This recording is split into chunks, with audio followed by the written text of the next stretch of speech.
Of Book 1, Everything You Know Is Wrong, Human Origins. Lloyd was a presenter for us at the summer seminars this last summer, and he is one of those few rare, extraordinary people that has been invited back to repeat. And after you see and hear his presentation, you'll begin to understand why. He's a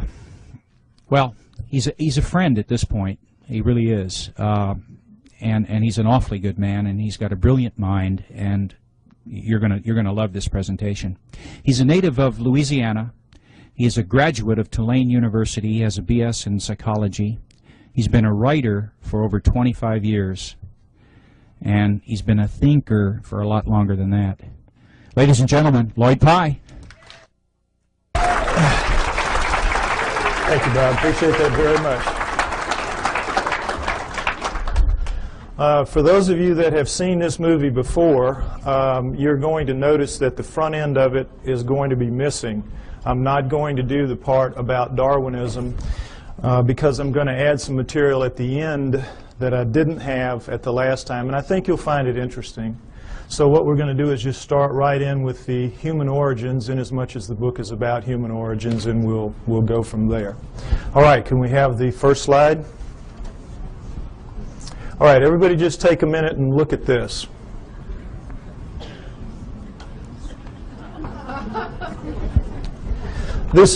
Wait, that's right, I don't need to do it. This is what we're all told is how we began as human beings. That we came out of the primordial sludge and step by step evolved into what we are today. Everything in that chain up to us is eat, survive, reproduce. We are, what's it all about? We have that incredible ability to say and think, what's it all about? How'd that happen? That's what this is going to be about.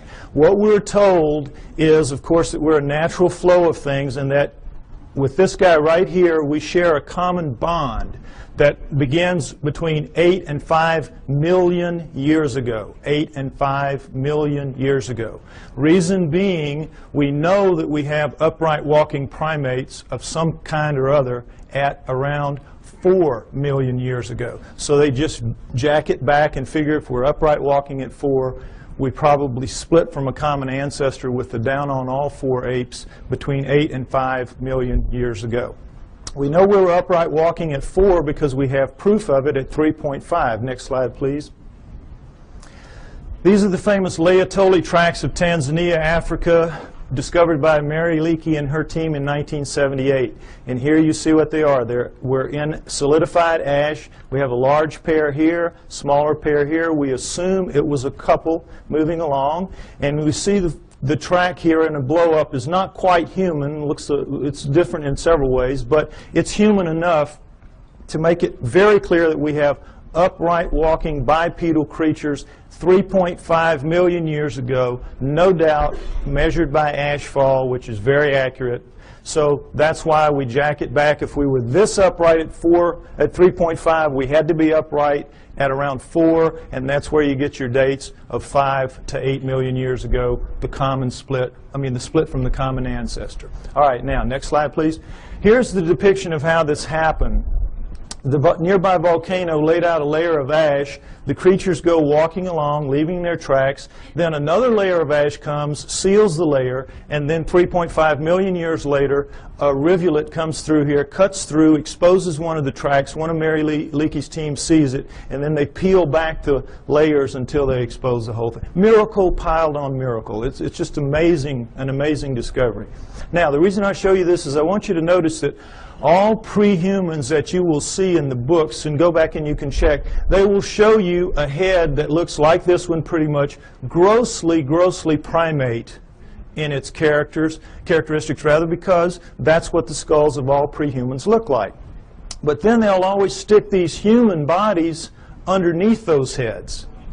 And this is a subtle brainwashing that is performed on all of us to make us think that these are, in fact, pre-humans, because that's what they're called. That's what anthropologists call them, pre-humans. Now, you can't pretend that those heads are in any way human, so they don't, but they leave the body parts looking, amazingly human. You have the hands coming down mid-thigh, and you know, I hate to say it, but God, this looks a lot like my body right there.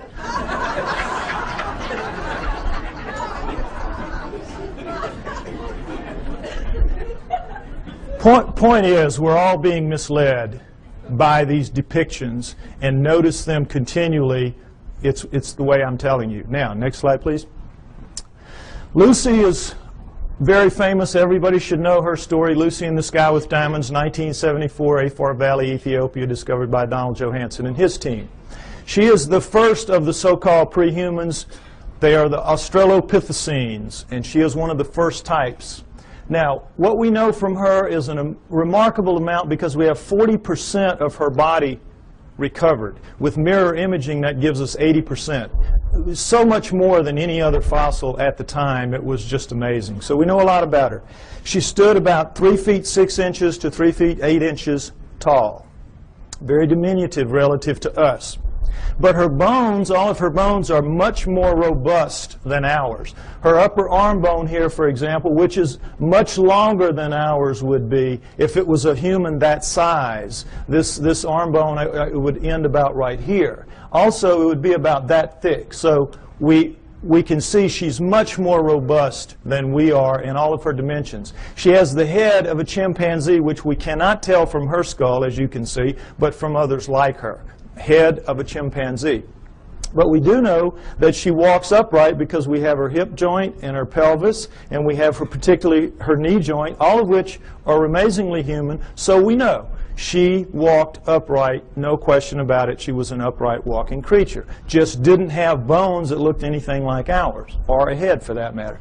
Now, one other thing I want to point out about this is the people that are paid to go out and find these fossils, these pre-human fossils, are paid to find pre-human fossils.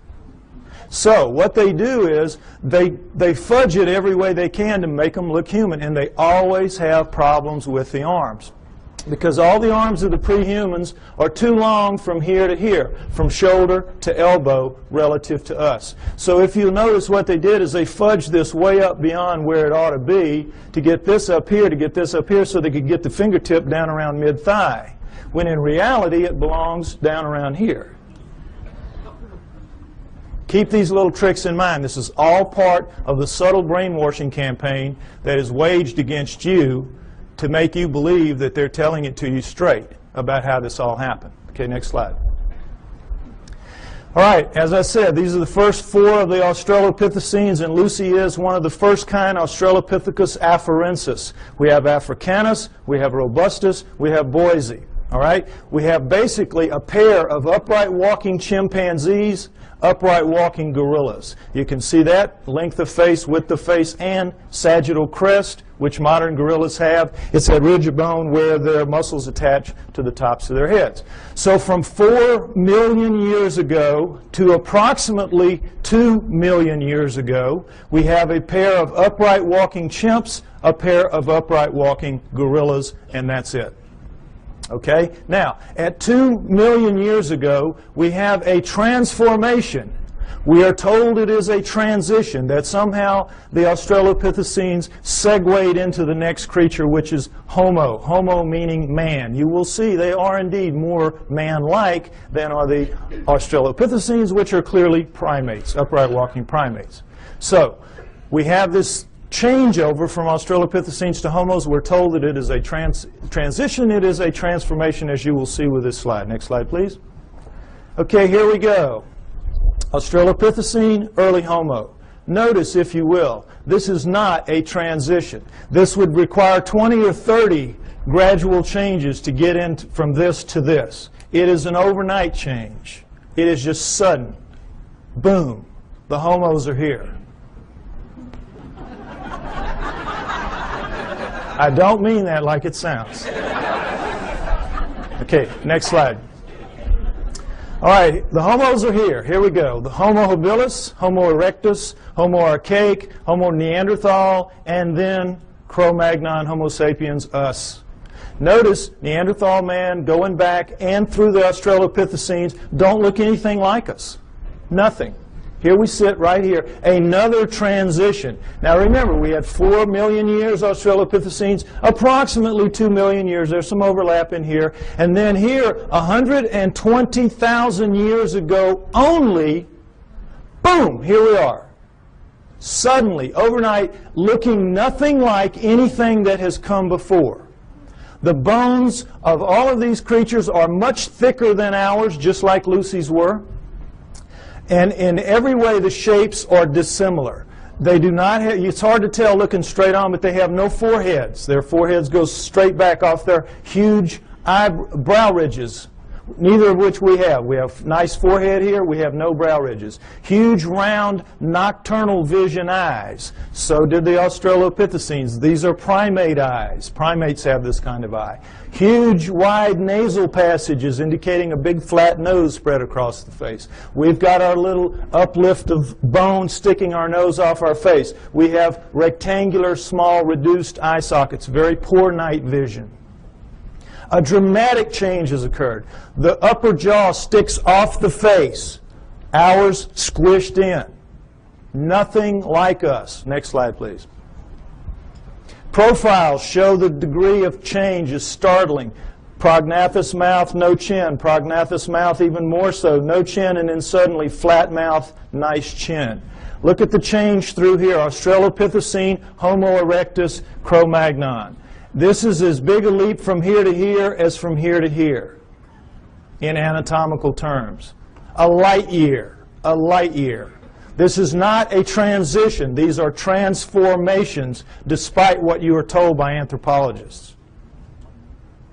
Next slide, please. Now, am I making it sound my way just because the heads go that way? No, let's look at a whole body. This is a Homo erectus called the Lake Turkana boy. Homo erectus, Lake Turkana boy. Now, notice, if you will, this guy's about 12 years old. His molars have not erupted yet. He already stands 5'8". He's going to grow to 6'6", maybe 7 feet in adulthood. We don't know how they grew. But already at 12 years old, he is a physically robust creature. Every bone in his body at 12 years old is far more robust, thicker, stronger than any bone in Arnold Schwarzenegger's body today. True. Now, why do you, notice too, if you will, the length of his upper arm. And he has some shoulder socket here, so they had to put it in the right place, so that forced them to put the fingertip pretty near where it belongs. It belongs a little bit lower, but pretty close. Now, what are bones like this all about? What's the deal here? Why are they so robust?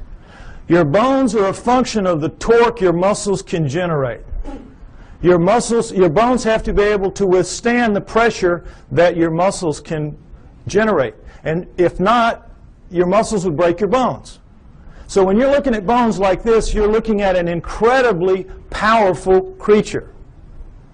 What are you looking at? You're looking at primate bones, primates of the earth.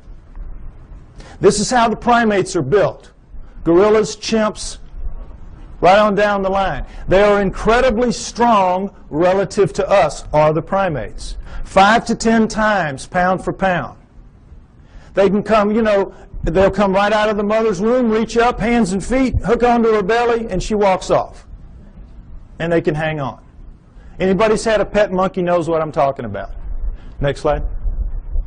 Okay, this is a chimpanzee minus its hair due to disease, so you can see the musculature in here. And the strength of these things is amazing. Amazing. You could take a male chimp like this, not a gorilla, and put it in a room with Mike Tyson. It's a battle to the death, and they both understand that. 2 or 3 minutes, this chimp is walking out. Now, he may be missing an ear or two.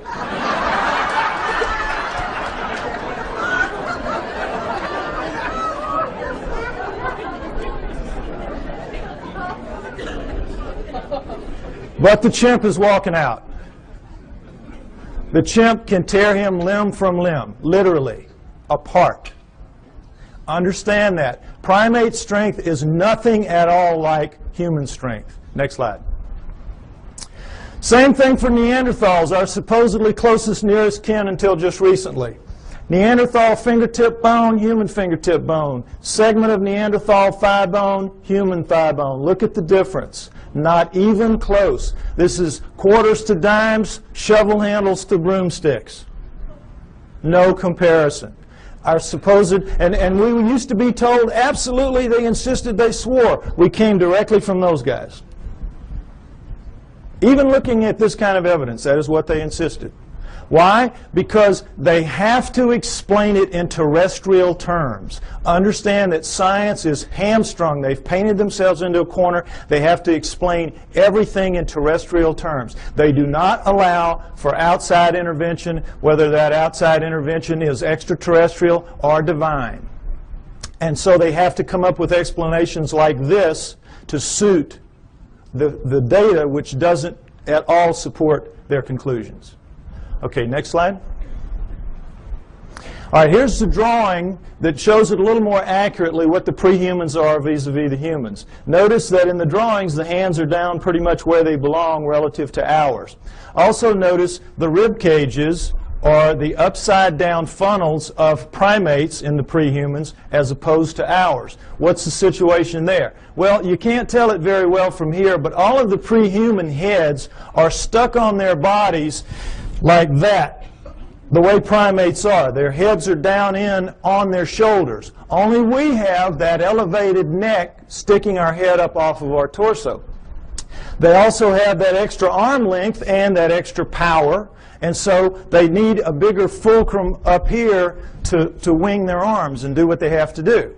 So all of that extra muscle mass plus the head torque down in there squeezes out the room, and so you're going to get that pinched off triangle that primates have.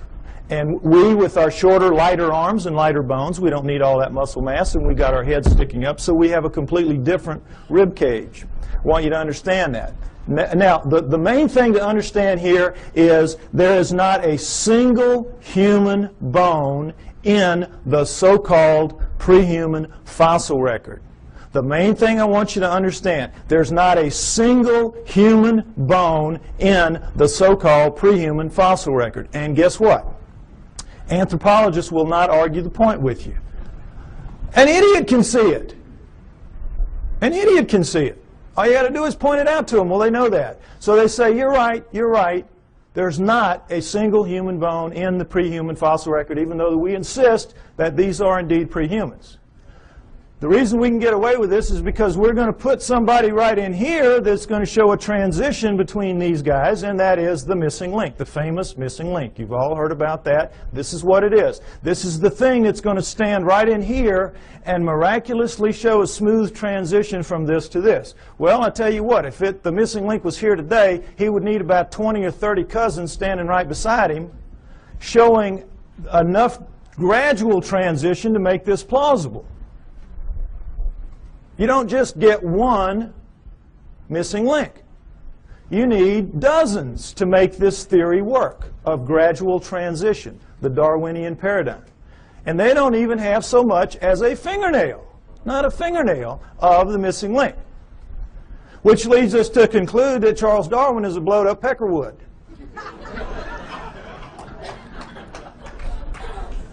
However, they will not concede that fingernail that's missing in that direction. Darwin's still intact, everything's still okay. Missing link's going to show up. It's been 140 years, not yet, but he will show up. Okay, next slide. All right, the throat thing, I want you to get that clear in your mind. Notice, if you will, this is a standard primate throat, and of course this is our throat. A complete redesign, complete. Not least of which is the fact that they can breathe and eat and swallow and drink at the same time and not choke. We, of course, you know what happens when we do. The peas come out of our nose when we start coughing. Okay, so the point is that primates with this kind of throat can make tremendous amounts of noise. Anybody's been to a monkey house or, you know, at the zoo, you know what I'm talking about. Hoops, hollers, screams, howls. They know no limits. They can just puncture your eardrums, some of them, howler monkeys particularly. But they cannot do the thing that we can do with our throats, which is what I'm doing right now, this minute. Break those sounds into little bitty pieces. It's called modulating.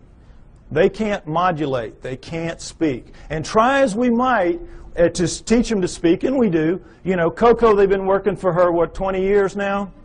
Up to maybe 3,000 words. You could put her in a third grade class and she could probably be valedictorian. But she can't speak. She can't speak, and she's never going to be able to because she doesn't pack the gear, as they say in the military. She doesn't pack the gear and never is going to. No primate is. We are completely different and completely special because of it. Next slide. All right, now, so here's what we're left with. This supposed smooth transition right on through from the early ones to the later ones, including this. Now, you can see, I hope, that all that's really happening here is the brains are getting bigger. And it's harder to tell because the Neanderthals and the Archaics, their brains are expanding back here in what's called an occipital bun. But they're getting bigger every step of the way. It surprises most people to find out that Neanderthals had bigger brains on average than we do. 1,500 cc to 1,400 cc. Bigger brains than we have, Neanderthals. We shrunk somehow and got so much smarter. Figure it out. Point is that we're told that all these guys went extinct at 30,000 years ago because that's when we see the last Neanderthal. It's when we find the last Neanderthal fossil, 30,000 years ago. Okay, so they went extinct and that's it, and we're left behind. We were told for a very long time that we appeared at 30,000 years ago. The Cro-Magnon appeared right as the Neanderthals ended, so it was a real nice fit. You know, we appeared somehow, we killed them all, and that was it. Transition, we took over the lease, and that was it. So, the reality then later proved to be that these guys existed at least 120,000 years ago. These guys existed down into 30, so you got this huge overlap of nearly 100,000 years where they're living basically side by side on the planet and not killing each other off. So that one kind of went out the window, so they said, all right, so we didn't evolve from the Neanderthals, we evolved from the Homo erectus. You saw the Lake Turkana boy and how much we look like him. We evolved from him now. That's the new theory. Okay, you can see the problem. Now, did this really happen? Did they all go extinct? Well, why would they go extinct? No natural predators. Meanest dudes in the valley. They can take a lion on head to head and tear it apart. That's how strong they are, and that's how big they were. So what would make them extinct? Could we do that? Yes, we could. We are vicious little buggers. We are smart. We hunt in packs. We are pack animals. We're hyenas. We're two-legged hyenas. And we have a savage territorial imperative. Together, we could kill any of them. One-on-one, they just pop our heads off like a pimple. Understand that. So, given that, what if what we did was instead of driving them to extinction, we just drove them where they don't make fossils anymore? What if that happened? Is that a plausible scenario? Let's take a look at it. All right. Let's look at the Earth first, where these guys will live in. The Earth is divided into ecological niches. Ecological niches.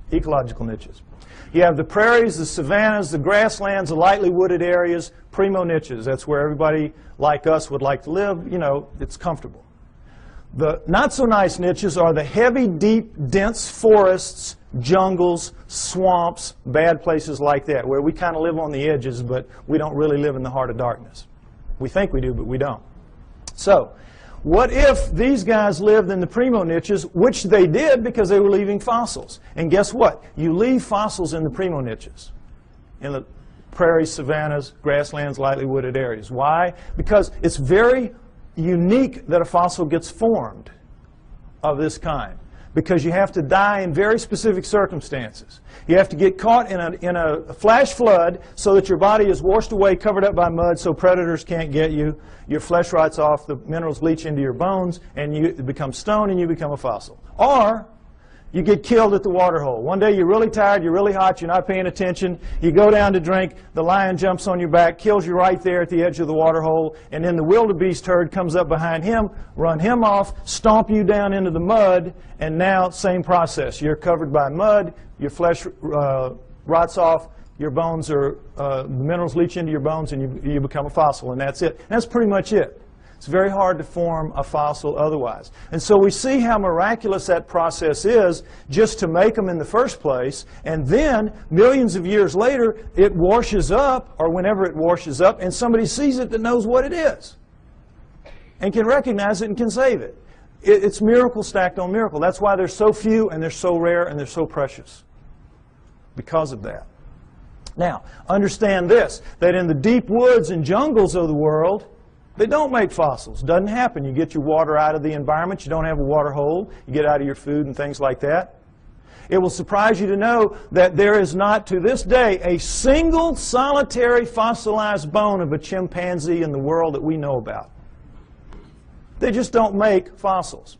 So, instead of them all going extinct, why don't we just postulate that they lived in the primo niches? This guy arrived sometime prior to 120,000 years ago when he starts leaving fossils. And he issues an eviction notice to all of these. Get out of town. We're here. We're taking over. And they do. And there'll be some skirmishes. They'll kill a few of them. And these guys, you know, they're not that stupid. They'll figure it out. These guys are bad news. We got to move. And because they're adapted to the planet, we've seen the millions of years they're here, they're adapted to this place. They can go pretty much anywhere they want to, and so they do. They just walk until we don't chase them anymore, and that's into the deep woods and the jungles of the world. And if that scenario is true, and I postulate that it is, then it would explain the hundreds and thousands of stories that we have from around the world of what? Upright walking, hair-covered creatures living in the deep forests and jungles of the world, every continent except Antarctica. The hominoids. It explains the hominoids. You with me? Okay, next slide. Let's take a look at a hominoid. Here we go. This is a statue of a Bigfoot Sasquatch type, carved Willow Creek, California. This gentleman's about 5'7". I'm 5'11". You can figure that if that thing was here, his head would be up about right here. Okay? There are 4 kinds of hominoids. 4 kinds. We know of 2 in the West primarily. Sasquatch, Bigfoot, this kind. Abominable snowman, Yeti. And then there are 2 other kinds that are dominant in other parts of the world that we don't know very much about. The Almas and the Agagwis. Okay, now we're going to go over them. They're pretty much the same, except for size. All right, the Bigfoot Sasquatch kind, as you see, 7 to 10 feet tall, 700 to 1,000 pounds on average. The giants, the big ones, the ones you hear the most about. The abominable snowman Yeti, man-sized, 5 to 7 feet tall, 300 to 600 pounds, lives exclusively in the Himalayan ranges as far as we know. Taken together, those 5 ranges are as big as the United States, plenty of room to roam, but they are not on all continents. The Bigfoot Sasquatch kind is. The third kind, Almas. The Almas. They are found primarily in the mountains of southern Russia and western China, the Pamirs and the Caucasus, and the Altais and the Tian Shans. But they are also elsewhere in the world, including in the United States. Man-sized again, 5 to 7 feet tall, 300 to 600 pounds. Fourth kind, the Agagwis, about 4 feet tall, weigh about 200 pounds, the pygmies of the group. All right? Now, you might remember, ironically, there were 4 Australopithecines, 4 early Homos, and what a surprise, there are 4 types, basic types of hominoids. Interesting, isn't it? Now, what they are is this. The Bigfoot Sasquatch kind live in what is called lower montane forests. Now, in mountainous terrain that are covered by trees, and if you've done any flying in the Pacific Northwest, you know what I'm talking about. The lower trees are called lower montane. As you go up, you get into upper montane. The Bigfoot Sasquatch lives in the lower montane. The abominable snowman lives in the upper montane forests of the Himalayas. You get the idea, abominable snowman, he lives up in the snow. Nobody lives in the snow. There's nothing to eat there. They live in the upper valleys, and you see them occasionally as they cross from one valley to the other by going over a mountain, the snow part of it. Okay, now the Almas also live in the lower montanes, but they're more flexible. They also seem to be the smartest, and this is not to say they're anything like us. They're just very smart animals. The Almas are. I think they're going to prove out to be living Neanderthals. The evidence is strong that the Almas are living Neanderthals. Okay? The Agogwes, the fourth kind, the pygmy kind, live in the jungles of the world. That jungle band that goes through South America, Central Africa, and Indonesia. That area. They, of the four, have reddish, russet-colored hair, like orangutans, which also live exclusively in jungles around the world. The others have dark browns and blacks, their body hair, covered with hair. Whenever anyone sees them, their characteristics are described consistently the same. Wherever in the world, whatever kind we're looking at, when the person sees it, and frequently this is some very, very isolated native who doesn't even know that the rest of the world is out there, much less that these things are seen on other continents. And when they describe them, they always describe them the same way. They say, no forehead, huge brow ridges, big round deep-set eyes, big flat nose, although this one isn't so big, but big flat nose up against their face, mouth sticking off their face, no chin, head tucked down into their torso, very long arms dangling around their knees, very thick, muscular, robust bodies, and covered with hair from head to toe. Now, take away the hair, and what did I just describe to you to a T? The pre-humans. Am I right? You saw the skeletons. You saw the bones. The pre-humans. What does this lead us to believe? The pre-humans are the hominoids. The hominoids are the pre-humans. The pre-humans are the pre-hominoids. It's their ancestors, not ours. It's clear to anybody that will look at the evidence. The so-called pre-humans are, in fact, pre-hominoids. Now, it's easy for me to stand up here and say this. What's the proof? Well, let's start right here with their feet. They leave tracks. All around the world, they leave tracks. We have upwards of 10,000 or more photographed, plaster casted, or both. No question about it. And guess what? They're all fakes. All of them. Every one of them is a fake. Problem being, it's not that they are really in fact fakes.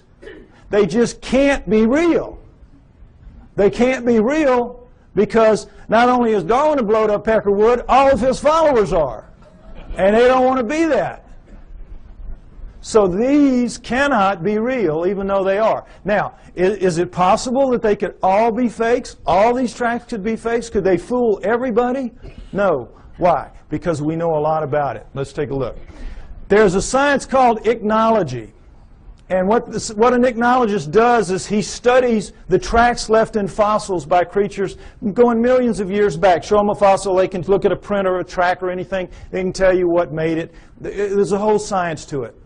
If you go back into prehistory, all of our primitive tribes, the one thing you had to pass on to your children was how to read the tracks in the area and know what they were, so that they could feed their family out of the environment and so they could keep from feeding some wild animal's family. Very important. If you took everything we knew about, remember Tonto and those Indians, boy, they could just smell a track and tell you 20 things about what made it. We know about tracks. And this is two of the basic things we know. That when any living fleshy foot, like a human foot or a hominoid foot or even a camel pad, it doesn't matter, makes a track, puts a track down, the subtle interaction of bones in the foot, in our case it's 26 bones, 33 joints, dozens of muscles, ligaments, and tendons, makes a very subtle movement and lays it down in a very specific way from the midline out. And so it leaves a distinctive print with little lines in here called compression lines. Next slide. When you do it with a fake foot, you don't get that subtlety of movement because there's no sequential parts to a fake foot. If you're missing a foot and you need a prosthesis, you're going to get just a dull, stiff foot. We cannot duplicate anything even close to it. Anything even close to a real foot. So whether this is plaster or rubber or plastic or wood, it doesn't matter. If you're making a fake foot, it's going to be of a piece, and so when you put it down into the medium, you have to stamp it or press it as a whole, and in doing so, you get a very distinctive look to that, and it's a little ridge here with cracks on the top and the outside that's an impact ridge. So we have compression lines and impact ridges. Now, I can give this little lesson to a class of first graders, lay down a bunch of tracks here, real and fake, give them a magnifying glass, and they will not miss one. They will not miss one. Now, forest rangers that make their living out telling you, bear, elk, zebra, it doesn't matter. Whatever it is, they can tell you what it is. And no anthropologist will question their expertise. But if they see a hominoid track and they say, boy, that looks real to me too, the anthropologist say, well, you don't know what you're talking about there. You don't know what you're talking about there. That one's fake. You're wrong there. See how absurd it is? And for the most part, you believe it because you don't expect them to lie to you. You don't expect them to have an agenda that they're maintaining. But they do, and keep it in mind. Okay, next slide. All right, this is the way a human foot works. Looks and works. This is, of course, a good foot, not a flat foot. This is a typical human foot with an arch. When we come down on our heel, we have to swing our momentum around the arch, then cut it over into the ball, which will regenerate some of the lost momentum, and then we come out thrusting off of our big toe. That's how we walk. Our smaller toes pull up and act as balancers. If you notice your feet tonight when you walk around, notice how that works. Your big toe will go down, your other toes will pull up, and it will leave in making a medium an undisturbed ridge of medium here, in making a track rather, an undisturbed ridge of medium right here, but this, of course, will be squashed. Very distinctive print, no question about it. Now guess what? We walk badly, badly.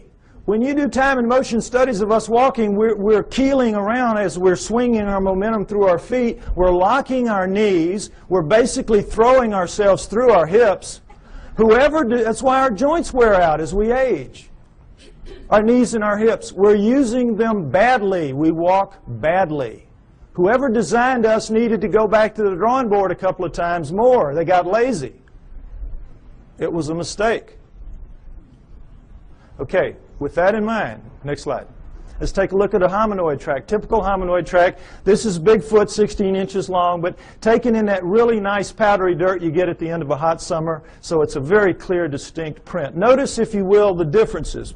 We have a midline about right here, ankle shifted very far forward, heel extended back here and very much widened, forefoot shortened very much and widened, all 5 toes looking about the same shape, ironically, square, and all 5 toes acting as balancers because you have medium all the way through here. So you're getting the forefoot thrust coming out completely of the ball area, which is dented in, and it's like a 2-part motion, sort of. So they have a completely different foot. It's a completely redesigned foot. Why? Completely redesigned creature. Much bulkier, much heavier, much denser, much more robust. So you need a different kind of foot. No arch is going to support that kind of weight, so you have no arch.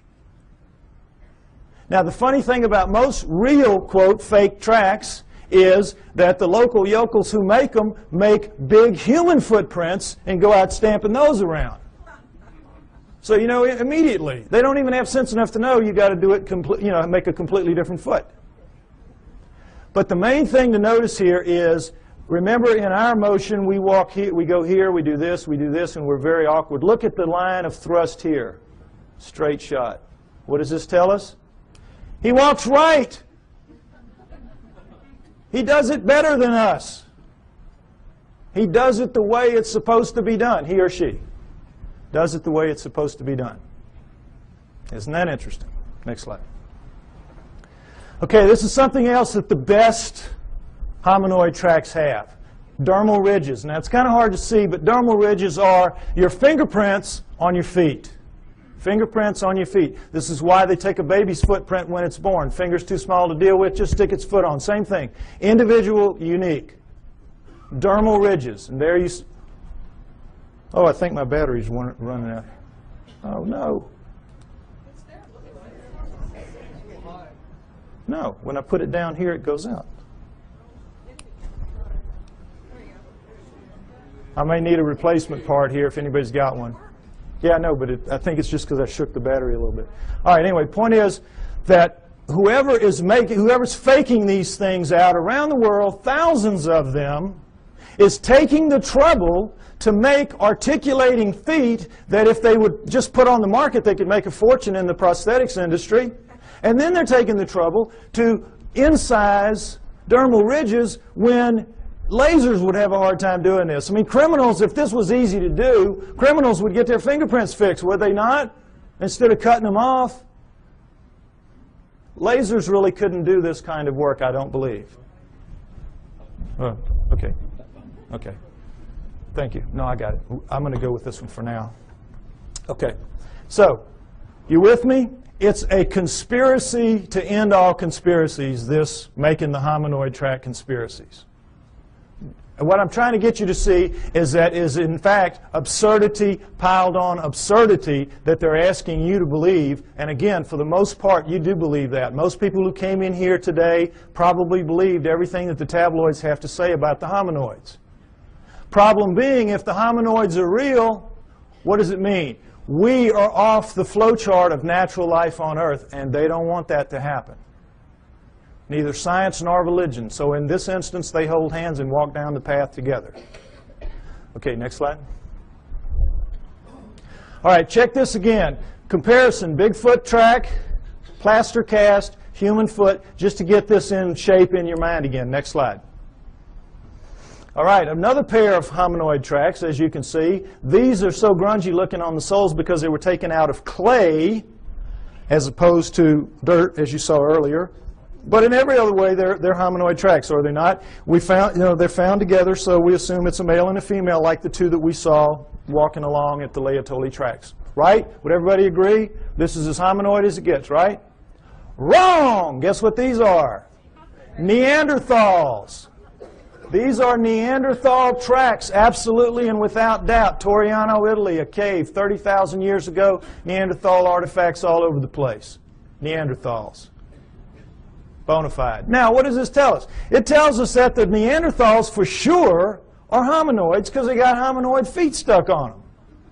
Plus, they got hominoid heads stuck, as you saw from the skulls. Furthermore, we can assume, I think, fairly, that every one of the ones we saw earlier, all the way back to Lucy, 4 million years worth, had feet just like this and were, in fact, hominoids. The track you saw at Laetoli, remember the one down in the corner? It looked a heck of a lot like that, didn't it? The hominoids are the prehumans. That's the point I keep trying to make. Now, I'm extrapolating a little bit here. I'm taking a little risk because we don't have the feet nor the prints of any other prehuman. We just have to go with logic. But guess what we do have? We do have the feet of Neanderthals. Next slide. Here we go. Neanderthal foot, human foot, Neanderthal. Can everybody see this down at the bottom? I'm sorry, it's kind of low. Take a look so you can see. Stand up if you have to, be like a football game. All right, here's the deal. Notice there's no comparison. Look at the heel bone of the Neanderthal relative to our little nub of the heel bone. Look where our ankle base joint is as opposed to this huge. This is it. This is bone here. This is our little base joint compared to this giant base joint here and the squeeze forward of it. Notice, if you will, the great foreshortening of the forefoot and the widening of it relative to ours. Look at the skew. You can see the skew in the foot. See how squared up and solid that is, like a rock. Look how much our big toe dominates our little four toes and how much these are much the same. This thing is built for balance, for solidity, for stability. We got a crummy foot, folks. Crummy foot and a crummy walk. We ought to complain to the boss about this. You can see why this thing walks so smoothly. It's just kabloom, boy. It's just perfect for maintaining balance and stability, carrying all that heavy bulk and weight. Good design, bad design. Next slide. Okay, if I'm right, they're out there, all these places. Where are they? All right, let's take a look at the world. Take away the deserts. Take away the tundra, and what you're left with is arable land. Arable land. All right? This is where they live, in the black parts. The heavy, dense, deep forests and jungles of the world. This is where we live, the nice, cool, open areas, the pinks, the blues, and the purples. The primo niches, that's us. All right? Now, Broken down, that is 55% for us, 45% for them, moving toward 40% for them. As you know, we're cutting down forests like crazy. It used to be 55% for them, 45% for us, 500 years ago, approximately. Okay, so you look at this and you say, well, wait a minute, we're sitting right here in the desert. We live everywhere. No, we live in most of these environments, but we don't live, for the most part, up in these areas, in the Himalayas and here and in these jungles. If we live in the jungles, we live on the river. We don't live in the heart of darkness. When we have to live in the heart of darkness, what do? We cut it down. We'll cut roads through here, but we don't live in it, where we've got to hack our way through every day to go to school or to the store. Just isn't going to happen. We're not physically designed for that. Our skin won't take it. If we didn't have clothes and couldn't defeat the natural order of things, if you were to strip everybody in this room naked and put us out there to live like everybody else has to live, most of us would be dead in a few weeks from radiation poisoning. Those of us who have black skin would have a chance to make it to the equator, but couldn't stay and live in cold climates. We're not physically adapted to this planet. Understand that. Our skin does not let us go except in certain niches, the primo niches. So, understand too that we think we live in every one of the nooks and crannies out there. We are masters of all we survey. That's what we're told all the time. We're humans. We're masters of all we survey. We do not even survey all that we claim to be masters of. It will surprise you to know that of the United States alone, fully 25%, 1/4, has never once been foot surveyed, because it's just too hard to get in there and do the work. We survey from the air those areas. We do not go. We're not as tough as we think we are. Now, also understand that the hominoids are not just restricted to these areas. They move wherever there are forests. These are their real stomping grounds. But they go anywhere that there are forests. They use forests like highways because they are migratory animals. They migrate. They do not hibernate. They move with the seasons, and they use forests as their highways. As they live in the forests, they do a split shift with the bears. Bears work the day shift, they work the night shift. It is. It's how it works. Also understand that of the 5,000 quality sightings that we have in the United States and Canada, now I'm not talking just, skimpy ones. I'm talking good quality sightings, 5,000 in the last 50 years, half have been east of the Mississippi River. Every state has them, except possibly Nevada, maybe the mountains north. We have them in Louisiana, down in the swamps, the little one. It's called Rougarou. When I was a little boy growing up, don't you get too far from the house, Rougarou will get you. The little red man of the woods, the booger man, boogeyman. Excuse me, booger man, right. Slip of the tongue. Anyway, Florida has the skunk ape. New Jersey has the Jersey Devils. Arkansas, everywhere has them. I bet you every one of you have heard stories about this from your state. They're everywhere. And it's the same around the world. They share the planet with us. Okay, next slide. So, you say to me, well, okay, by George, we're humans. Why don't we just go out there and get one? Even so, we can do anything. Why don't we just mount up and go get one if there's so many of them out there? All right, panda is a perfect example of what the problem is. The panda was last century's hominoids. Rumors would come out of China of this black and white bear that ate bamboo. And, of course, every PhD in the world sitting behind his little desk does not even have to get his fanny up out of the chair to say, well, forget that. We know they have black bears. We know they have brown bears. We know they have white bears. But they're all carnivores. No vegetarian bears. You kidding us? Ridiculous.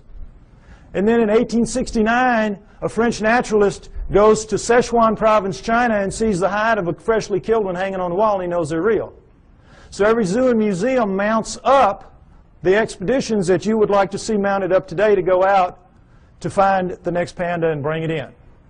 Serious. Now we're talking Sichuan province, an area the size of the state of Arizona, very mountainous, hilly terrain, difficult terrain, covered with bamboo rather than woods, but in every other respect, like the environment that hominoids will be found in. How long do you think it took those teams? And this is back in the 1800s where people really knew their way around the woods. How long do you think it took? 60 years. And quit giving away my punchlines. Don't do that anymore. 60 years. 60 years. Those of you who've seen the movie, do not give away the punchlines. Okay. Now, it sounds like a gross exaggeration, and it is. They only looked for about 30 years. This is where Ivy made the mistake. They only looked for about 30 years, and then they gave it up. And they said it has to be extinct now. And then 30 years later, Teddy Roosevelt's sons are out there doing some sport hunting, and they kill one. Okay? So then they mounted up again, knowing that it's for real now. And because they had learned so much in the interim, they began to get them. And over the next 20 years, they brought in 6.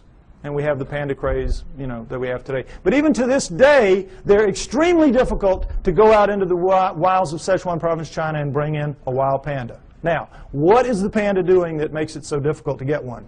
Well, as you can see, it's very brightly colored and stands out very distinctively against its green background. It lives during the day. It eats a very restricted diet, bamboo. It's very slow-moving. You see them move in zoos.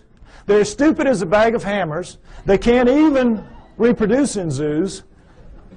Can't even find each other or figure it out. I mean, how stupid do you have to be? Anyway, the point is, they're not doing anything. They're living their lives, and the problem lies with us. We can't hack it in their world very easily. We think we're masters again of the world. We're not. We're not. And where they live is where the hominoids live. And the hominoids are bigger, faster, stronger, operate at night, eat anything in their world. They can hear better, see better, and I'm absolutely sure think better than we can. We're not going to just mount up and go get one because we've tried it many times and it hasn't worked. We're only going to see them by accident, encounter them by accident. And that's when it happens, and it happens a lot. We have good evidence on record of these encounters. Next slide. We're going to go over a few.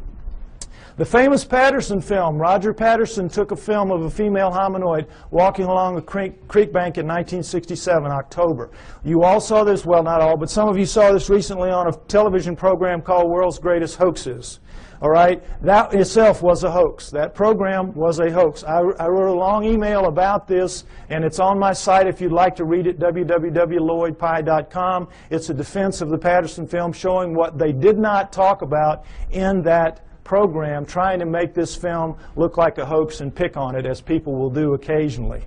There's no doubt that this is a bona fide film for a number of reasons we're going to go over. All right. First of all, it was a bright sunny day, as you can see.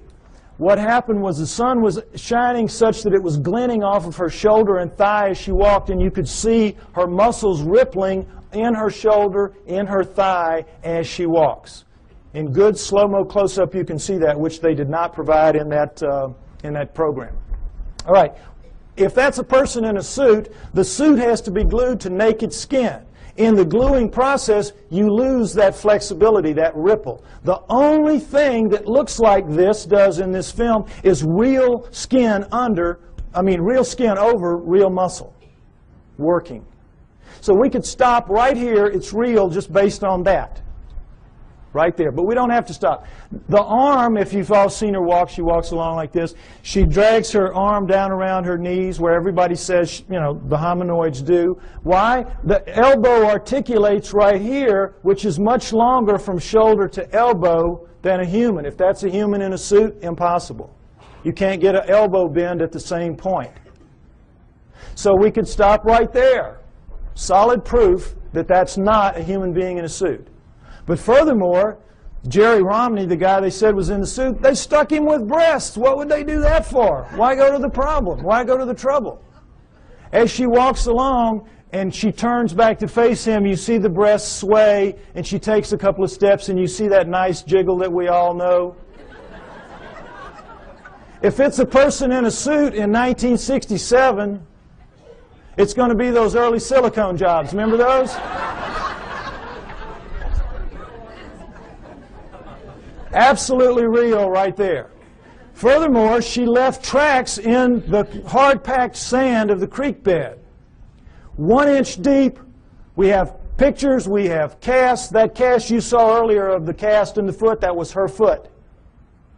No question, inch deep, walked a 200-pound man beside her not long after. He sank about 1/4 inch. So we know that as she stood there doing this, she weighed 600 to 800 pounds. Fake that. That's got to be a real lead-lined suit.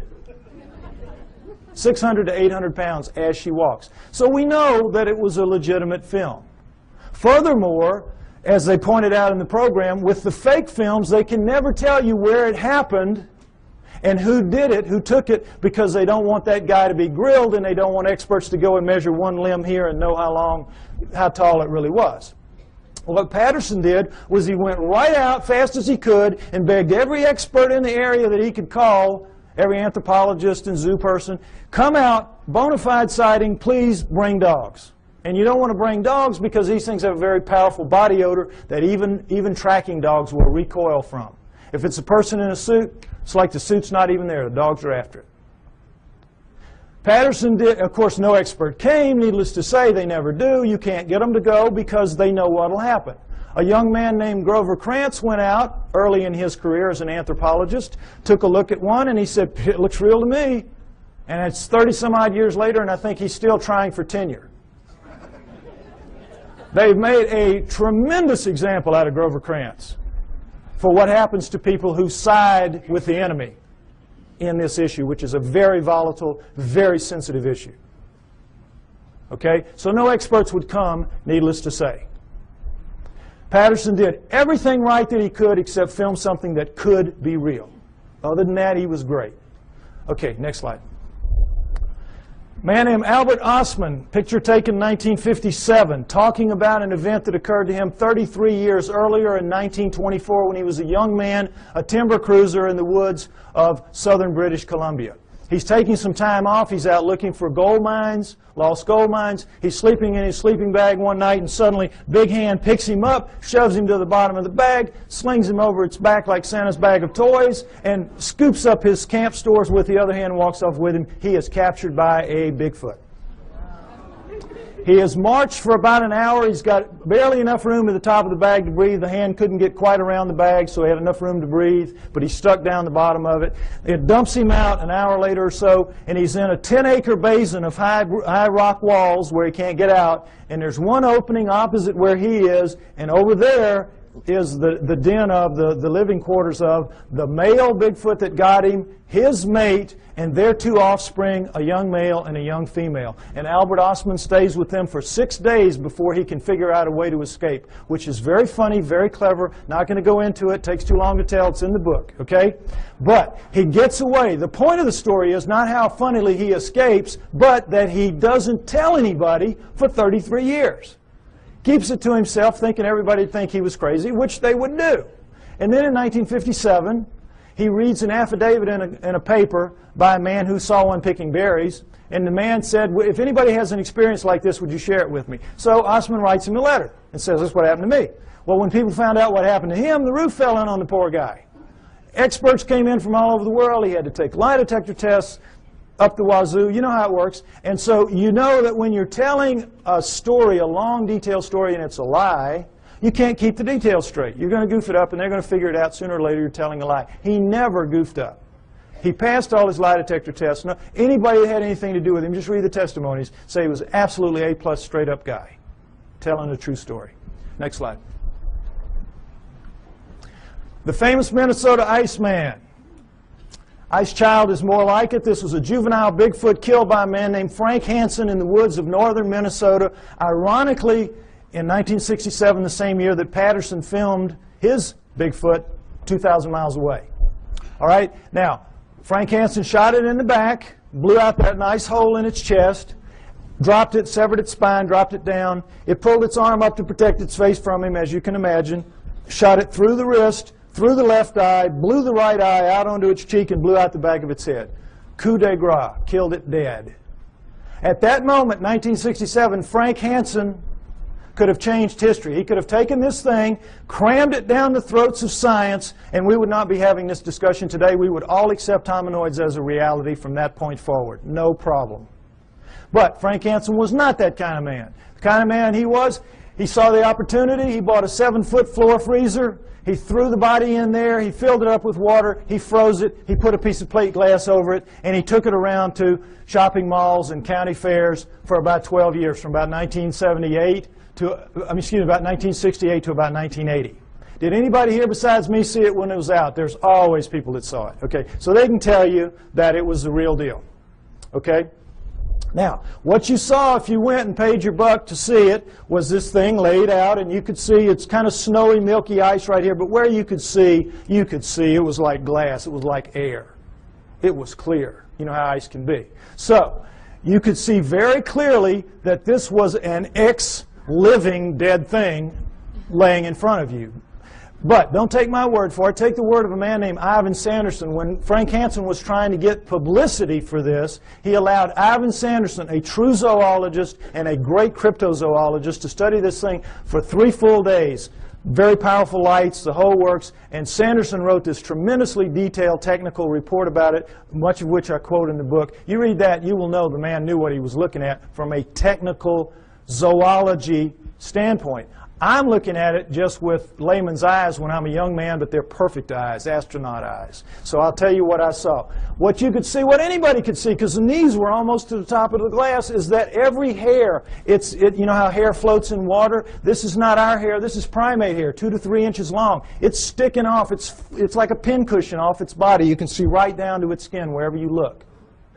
And wherever you look, you're looking at what amounts to a small pencil lead hair, round, tucking into a pore, perfectly tightly round. Wherever you look, millions of them, wherever you look. Now, what we're told is this was just a wax and rubber dummy made up by a charlatan who was out to just take advantage of people, right? Ask anybody who works in the wax museum business, and they'll tell you the one thing you can't do well is hair, because to get the hair right, you got to punch it in with a tool, and you got to pull that tool out, and it's going to leave a little nick mark around the hair. None of that in this creature. None. But the thing that really impressed me the most, and I'm sure everybody else will verify this, is, you know when you kill a deer or something, you let it bleed out, but for a long time after it oozes that pink kind of fluid. You scrape your elbow, for women who don't deer hunt, scrape your elbow, you know, and after a while you're still oozing that pink sticky stuff.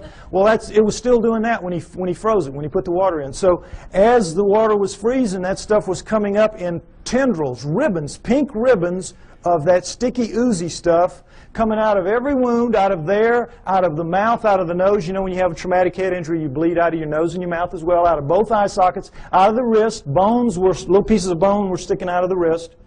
Every one of those, and those ribbons went from down as deep in the holes as they could get up to the surface, and they spread out in little pools, little circles at the top of the ice. Now, I defy anybody making a fake to even think to do that, much less pull it off and make it look so real. This was the real deal. Next slide.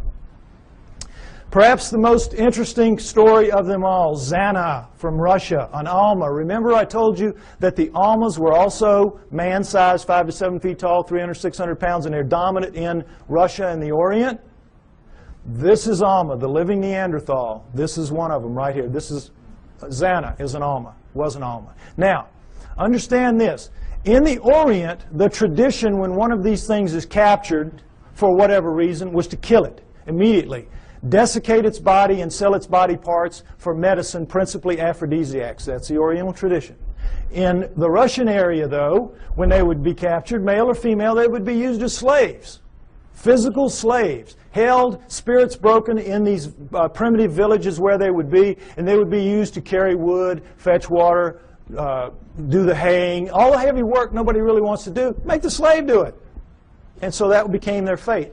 And for females, another aspect of it was they had to become the sex slaves of the men of the area. And that was one of the other great advantages to having a female. And so this is the fate that befell Zana in about 1850. She was captured as an adult in 1850. We do not know how old she was. She was an adult. She was taken to the village of Takina, where they kept her in a hole for about 3 years until her spirit was broken enough to let her wander around. She was dependent on them for food, and then they began to train her to fetch wood, fetch water, do the things that she had to do. And she became like the village pet for 40 years. She died in 1890. Now, how do we know this? Because in the Orient and Russia, they don't have the same tradition that we have. They're very old countries. They've been living with this for a very long time, for centuries. They know they're real. They send researchers out taking information about it. They send teams out trying to find them, or they used to when Russia had money.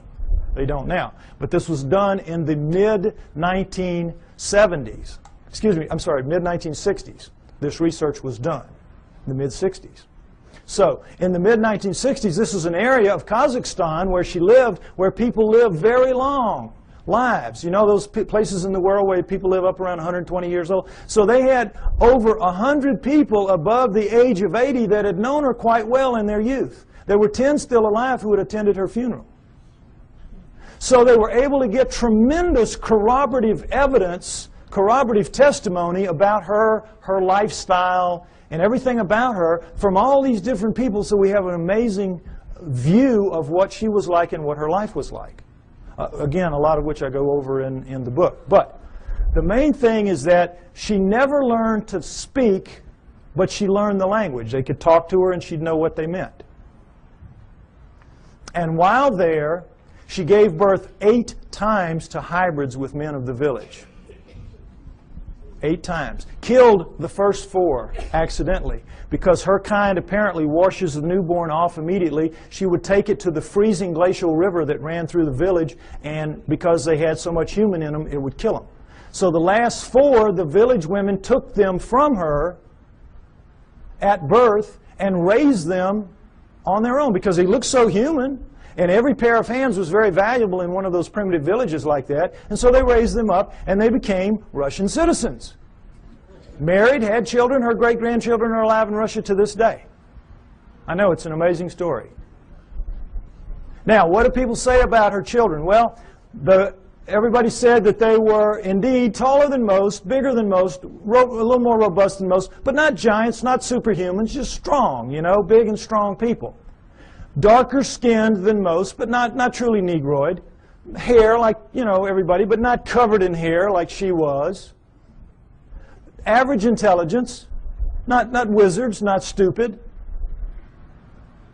Ugly enough to make a freight train take a dirt road. Unfortunately for them. But they could speak. That's the key. They could all speak. They had very high-pitched voices, but they could speak, which allowed them to integrate into the community as humans, even though they were clearly not quite humans. So the researchers were real excited to get all this information. It's like, wow. And they knew where she was buried. She was buried in the village cemetery. Unfortunately, this is a Muslim area. They don't mark gravestones there. So they knew she was in the village cemetery, which had existed for centuries, and they couldn't say just where, because of the 10 people that were alive. They all had different memories of where it had been. Who knew that 70, 80 years later somebody was going to care? So they couldn't decide. They couldn't, and they would have had to bulldoze the whole thing. The village wouldn't let them do that. So somebody says, well, guess what? Her youngest son, Kvit, died in 1954, only 10 years prior to this study. So they said, we know where he is. We'll let you dig him up. So, boy, they dug him up. Her youngest son, Kvit. Now, before we look at his skull, I want to say again, remember, Neanderthals had bigger brains than we did, and they carry them, we do rather, they carry them in a bun in the back of their head called the occipital bun. All right, let's take a look at Kvit's skull. Here you go, right here. Notice, if you will, that's a remnant of an occipital bun right there. Notice how much of a forehead he doesn't have. Look at the size of these brow ridges. Look at that eye socket. Is it starting to look familiar? Look at the size of that nasal passage. Look at the size of these teeth. Look at the size of that jawbone. Look at the size of the cheekbone. But look at that chin. Allows him to speak. This is an ugly dude, kids. This is a Neanderthal, basically. This is a guy you do not want to meet in a dark alley. Now, what, of course, anthropologists say is that he is an extreme variation on the human norm. An extreme, real extreme variation on the human norm. But that's how they explain it. Okay, I ask you to take my word for it. Hominoids are real. They live with us today. They have always lived with us. It is their planet. They are the native, indigenous, upright walking primate of planet Earth. There was a split somewhere between the down on all four primates and the up on 2 feet primates, but we're not the one. The pre-humans are the pre-hominoids. Go with me on that. Now, if you do, what it means is, as I said earlier, we human beings do not have a place in the natural scheme of life on Earth. And that's a problem. So if we don't, where did we come from? Why and how did we start leaving fossils on the planet at only 120,000 years ago? All right? Unlike Alan, the speaker you saw earlier, and perhaps unlike some of the others you might hear later, I have my own opinion. I don't necessarily agree with him. You're here to evaluate what we say and decide on what you believe. I am a pro-Sitchin person, as you will see. Okay? I have studied, and in Part 4 of my book, I base Part 4 on the writings of Zechariah Sitchin and the ancient Sumerians, because, next slide, I believe that the answer to where we came from is, in fact, going to be found in Sumer, ancient Sumer. Modern-day Iraq, Tigris-Euphrates River, Zagros Mountains, the Fertile Crescent. And the Sumerians are the first great culture that we know to come out of the Stone Age. At around 6,000 years ago, they appear full-blown, boop, everything. Over 100 of the first that we attribute to a high culture the Sumerians produced. Now, logic would tell you, and certainly the Darwinian paradigm of simplicity leading to ever more complexity would tell you, that the first culture out of the Stone Age is going to come crawling out of the caves on bloody hands and knees. Are they not? But no. These guys come sailing out and start building beautiful cities and have education and law and everything. Next slide, please. They had the first great cities, the first great city centers, the first high-rise buildings, the first walls, the first roads, the first wheeled vehicles, the first ocean-going vessels, geniuses with water, first agriculture, first animal husbandry, first laws, first court systems, first literature. You name it. They had it. Well, everything except cable TV, maybe. I mean, they had it. They were great. They were a fantastic culture. And the Egyptians, Greeks, and Romans come from their culture. Those cultures developed from what passes down from the Sumerians, or at least out from the Sumerians, I believe. Okay? So, one of the many things they had at first was writing. Now, this is what we're all taught. We're taught nothing about the Sumerians except that they invented writing. Again, they appear, boop, invent writing, boop, disappear, and that's it. History forgets about them. You never hear what they wrote. You never hear what they wrote. And you never hear how sophisticated they were because, again, it doesn't fit that paradigm. It's easier to just start with the Egyptians, Greeks, and Romans and move on from there. Okay? What they had to say, next slide, in their writings, their writing, by the way, was cuneiform, very sophisticated math-based writing. And by the way, their mathematical system, called sexagesimal, based on the number 60, is better than ours for using very small numbers and very large numbers. And they kept time around the great year, 26,000 years. How'd they figure that out? Among other things. But in their writings, most of it is like these little hand things where it's just bills of lading. I sell you this. I'm buying that from you. It's like our paperwork. But they have a lot of them, about 5,000 of the 100,000 or more that we have, that have to do with stories of their cosmology, their cosmogony, their history, where we came from, how the solar system formed, and all that. And that's what we're going to go over, what they had to say. Where did it come from? Well, originally, when these things were being translated in the late 1800s, early 1900s, when the translators would read what they'd have to say, it was like, oh, come on, forget about it. Put them in the myth. These are myths. They have to be myth. It can't be true. And they put it in the myth pile, which Alan was talking about, myth. So, Zechariah Sitchin, a man named Zechariah Sitchin in the 1950s gets the idea, wait a minute, how does the first culture get a myth? Who hands it to them? Good question. Why didn't anybody else think of that? So, he assumes it has to be a history. They have to be telling a history, which then later gets distorted perhaps as myth by later cultures, but the first one's got to be a history. So he goes into the myth pile with that attitude and comes out with 8 books at this point called the Earth Chronicles series, which I use as the basis for a lot of what you're going to see here now for a while. Okay, we're going to go over what the Sumerians had to say, boiled down. Part 4 of my book is basically the cliff notes to Sitchin's work. Any of you that have tried to read it, you know it's a slog at points. Okay, I tried to make it as easy as I could, so at least you have the cliff notes to go in and try it again. All right, next slide. Here's what they say, that originally as the solar system was forming, there was the Sun, Mercury, Venus, Mars, and a big planet called Tiamat, right where the asteroid belt is now. And if you know about Bode's law, there's supposed to be planets at certain places of a certain size, and it all fits reasonably well except for the asteroid belt where there should be a planet, and there isn't. But there was Tiamat then, Jupiter, Saturn, Pluto as a moon of Saturn, Uranus, Neptune, and into that forming solar system at around 4 billion years ago, which we extrapolate and assume because all of them were still very plasmid, still very much lava-ish, able to pull moons out of themselves, and we know that the solar system formed at around 4.6 billion years ago, so at around 4 billion years ago would have been the time approximately when this would have happened. Okay, Nibiru comes in, and as it's a stray planet like the one we saw a few months ago being slung out of the binary star system on the news, we all saw that, probably something like that. It's captured by the gravitational pull of the large outer planets, swung around the sun, captured by the sun, and is caught in an elliptical orbit like a comet, moving clockwise as opposed to the counterclockwise circles of the other planets. Well, as you can see, there's the capacity for real problems here with one going one way and one going the other. And in the second time around, Nibiru collides head-on with Tiamat at planetary speeds. This is a collision. Okay? Next slide. This whole thing now is described in the great Sumerian epic of creation called the Enuma Elish, which is 6 tablets of action, 1 tablet of summation, which is taken to be by many people the basis for the 6 days of creation and the 1 day of rest.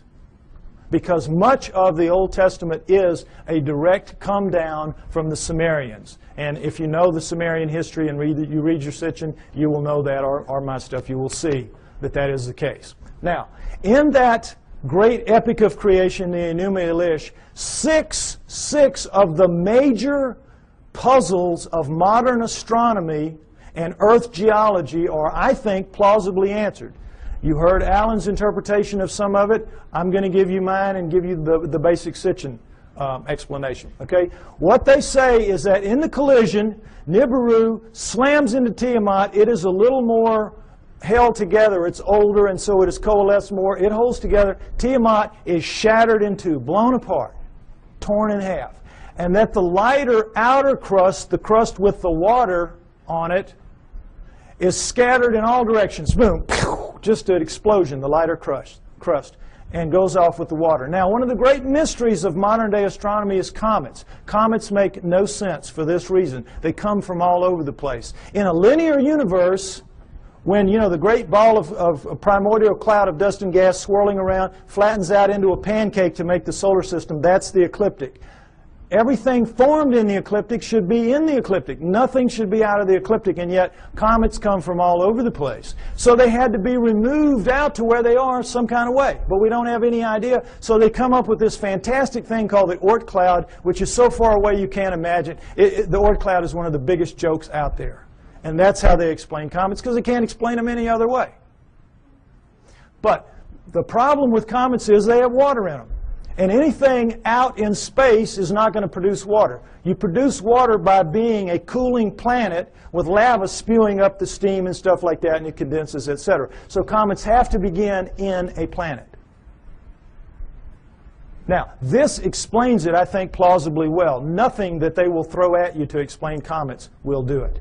All right, number 2, the other great mystery, the asteroid belt. What they say is that the inner viscous magma inside Tiamat in the collision was strung out, the bowels of the planet, the guts were ripped out and strung out and broke into little pieces.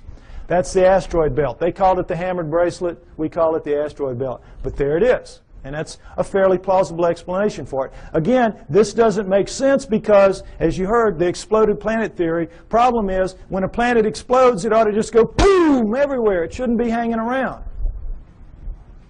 Doesn't make sense for a number of reasons. Okay, now, the third one is Pluto.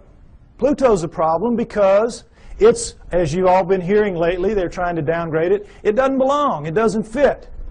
It has an orbit that's not like the others. It carries inside the orbit of Neptune, and it's 17 degrees off the ecliptic. Again, nothing should be off the ecliptic. What they say is that Nibiru, as it swung around, it pulled Pluto away from Saturn, its original home, and dropped it out where it is now.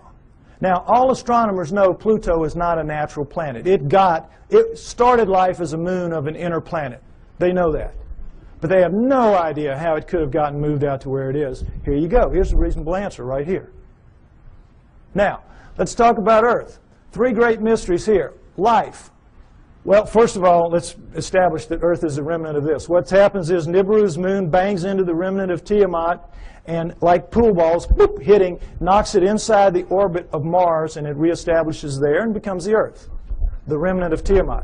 Now, Earth has one great mystery is life. How did life come to be? Life appears, despite what you're told about the lightning bolt into the primordial soup and all that, forget it. That's just a joke. That's just a fantasy fairy tale to tell people that don't want to know the truth and to tell kids in school. That's what they're teaching to this day. We know very well that the first forms of life to appear on Earth appear suddenly. They're very sophisticated bacteria, prokaryotic bacteria, and there's not one, there's two kinds, and they appear at around 4 billion years ago. Suddenly, overnight, strata with two kinds, sophisticated bacteria, relative to what that first living form would have been. If I had done the first part of my show, you would see all that. Okay, you can get the tape or get one tape and put it in a room and let everybody see it if you want to. But anyway, the point is, life is a great mystery. How it would suddenly appear 4 billion years ago, here you go. It says in the tablets, in the collision between Nibiru and Tiamat, in the mingling of their waters, Nibiru passed life to Tiamat, to the remnant of Tiamat. Perfect explanation for the sudden appearance of two sophisticated life forms on the remnant. Now, the remnant now is over here with its moon Kingu, and has gone over, and now we're looking at two major differences in Earth and all other astral bodies out there. Earth is missing a huge portion of its crust, and it has plate tectonics, movement in the plates. How could that happen? No explanation. Why? Because in the vacuum, any liquid in a vacuum, what does it do? You see it in the space shuttle all the time. They let orange juice or milk. It makes the smallest, tightest ball it can make. That is what a liquid does in a vacuum. Smallest, tightest ball it can make. Now, that is what all the other astral bodies have done. They don't have plate tectonics. There's nowhere for the plates to go. They're as tight as they can be. Where do plate tectonics come from? In the collision, the backside of Tiamat is cracked like an eggshell. Cracked like an eggshell. There are the plates. There are the plates. And when the missing crust, of course, is when the half is there. It's still viscous. It's still magma. So what's it going to do? It's going to tighten itself down into a new ball, much smaller than the old one had been. And what's going to happen? It's going to have a big chunk gone, a big missing piece of itself, a big hole in itself, in its skin. And so that scar is going to break up into pieces as the plates move around, and we have the plate tectonics and we have the missing surface that we know about today. Next slide, please. And we'll take a look at just a representation of what it looks like with the water gone. Not to scale, of course, but you get the idea. This is not like any other planet or moon out there. Something happened. And I think the Enuma Elish gives a plausible explanation for what that was and for all the other things that I mentioned as well. Next slide. Now, when the dust settled, here's what we had. The solar system as we know it today, with Nibiru moving in this clockwise 3,600-year orbit. And I say it passes outside the orbit of Mars, inside the inner edge of the asteroid belt. And the last time through, I think, was around 200 BC, which means it's just past aphelion out here, and it's going to be back around 3400 AD, about 1400 years. We don't have to worry about it if I'm right. You will get arguments about these dates. Some people use textual interpretations. I use the date of the ending of the Ice Age, which I believe was caused by Nibiru passing through and lifting the tides. You can read about why I think that in the book. And I use the dating of the ice cores and the tree rings of science. I try to make my work as scientifically based as I can because I expect someday to be able to go toe-to-toe with those guys, and I want to be able to do it on their turf in their terms. Okay? So, next slide. All right. This is some of the proof for that story that you've just heard, and it starts with cylinder seals. And I just want you to see what a cylinder seal is. There are about 5,000 of these that we have. There with a printing press. It was just a thing they would roll out on the clay to leave little pictures like this. Now, when they had a story to tell, they told it in the tablets like you saw. But when they had an event that everybody would know the event, like I showed you that cartoon, and everybody here, we all knew in a very small space that was talking about millions of words and thousands of volumes about evolution. Am I right? We all knew. Well, they would all know this was the story of the time the gods or whoever gave the water to the water buffalo or whatever. The point is, notice the fine detail in the best of the cylinder seals, and then realize that these are basically 2 to 3 inches high. They're like big spools of thread. Made out of precious and semi-precious stone, carved in a circular format so that they roll out flat and three-dimensionally. Now, when asked how this was done, science says, well, they could only have bored little holes into the rock and then abraded them out like they, to the degree that they wanted. Well, the sand would be bigger than the holes you need to do this, some of this work anyway. There's just no way. Lasers, this is not even an inch square here. Lasers would have a hard time doing this if they could do it. Nobody knows how they did this. They're just pulling one out of the hat on you. Okay, next slide. This is the one I want you to see. This is a much older one, much more worn, as you can see. 4,500 years, 4,500 years, 2,500 BC. It's VA 243. It's in a museum in Berlin. It's well dated. And it's called the Granting of the Plow. This is a seated God. See him in his chair with a plow in his hand. And this is a standing God, and this is a human. How do we know they're gods? Because they have horns on their helmets. Horns on their helmets. Notice the horns. This is how you signify gods, or they did anyway, the Sumerians did on their cylinder seals. And I want you to pay special attention to this because later at the banquet we might see a real live Anunnaki helmet. We might see that. Okay, now, normally they would put astronomical signs up here to indicate who the god was because not everybody would know. But in this one, obviously, everybody knew. And as you can see, this the human is carrying this kind of skunky old digging stick that the most primitive people have, even to this day. And this new wooden plow here, 4,500 years ago, we can go to Egypt today and see this very plow, and in many other third world countries still being used, this very plow. Okay, so no question it's the granting of the plow. But this is what makes this special right here. Let's see a blow up of that. What is this? Solar system, right. Sun, Mercury, Venus, Earth, in their relative sizes, mind you. Earth, Moon, think how small that is. What grain of sand dug that out? Mars, and then, what should be here? This should be the asteroid belt. This is Nibiru, folks. Nibiru. Jupiter, Saturn, Pluto as a moon of Saturn, Uranus, Neptune. Notice that it's only a little bit bigger than Uranus, Neptune. It's about 3 times bigger than Earth. Nibiru is a good-sized planet. Good-sized planet, according to this. Okay? Now, again, what proof do we have of any of this? Let's take a look at this. All right. Here's a look at the solar system that you don't get to very often. And did it occur to any of you that we were looking at a cylinder seal carved at 4,500 years ago that had Uranus in it that we only discovered in 1781 when our telescopes got good enough to see it? It had Neptune when we discovered in 1846 when our telescopes got good enough to see it, and Pluto, which we discovered in 1930 when our mathematicians got good enough to tell our astronomers where to look for the thing because it was so small.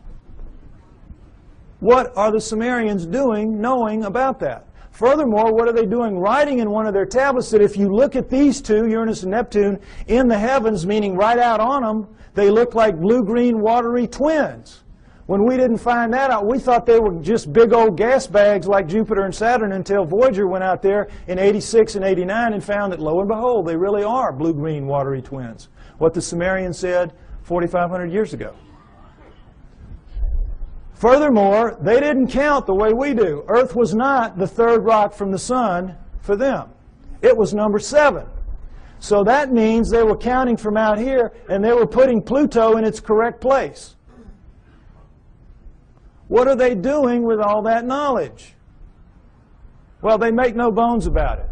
They say everything that we know, everything that we are, everything that we have comes from the people living on Nibiru. The people living on Nibiru came to Earth and gave us everything that we have, everything that we know, our great culture. Now, what's the proof of that? Is there any proof that any ancient advanced civilization was ever on Earth at any point in the dim or distant past? Yes, yes. The megalithic structures out there, the pyramids, Tiwanaku, Baalbek, Teotihuacan, Stonehenge, you name it. A couple of dozen of them. All of those are impossible for human beings to recreate today. And yet we are told in another one of these great fantasies that they were somehow created by people in ancient times, ancient Egyptians or ancient Sumerians or anybody. Somehow or way or other they did it. And it's just absolute malarkey. Impossible. Now, next slide. Some Egyptian scholars tried to prove it by getting down in with some pink granite here and wailing away with some stones for a few hours and tore their hands up and walked out of there saying, well, you know, we couldn't make much of a dent in it, but boy, you know, those old folks, they sure had a lot of time on their hands, and somehow they figured out a way to do it. Wouldn't give an inch after this. Wouldn't give an inch. It's ridiculous. Now, here's the stone they're working on. Next slide. Some of you may have seen this. This is an ancient 1,170-ton obelisk lies unfinished at the Aswan quarry. A crack rendered the stone unusable. It's pink granite. They were making it into an obelisk like the one you saw in Alan's slides. Okay? It's about 100 feet long. It's about 12 feet wide, 12 feet deep on the side. Imagine the Washington Monument just squared off. And it's pretty much done. But now let's move this from the Stone Age. Let's move it through the age of copper, because copper wouldn't make a dent in that. And let's move it into the Bronze Age. Bronze will chip on it. Bronze will take a little bit of it out. Now, let's put our bronze chisels or hatchets or whatever in the hands of some guys and get them down in this crack and put them to work. How do you think they're going to fare in there? Pretty tight fit. Plastic Man might have a tough time up in there. But the point is, they've got it pretty much done. They're working on the spire here.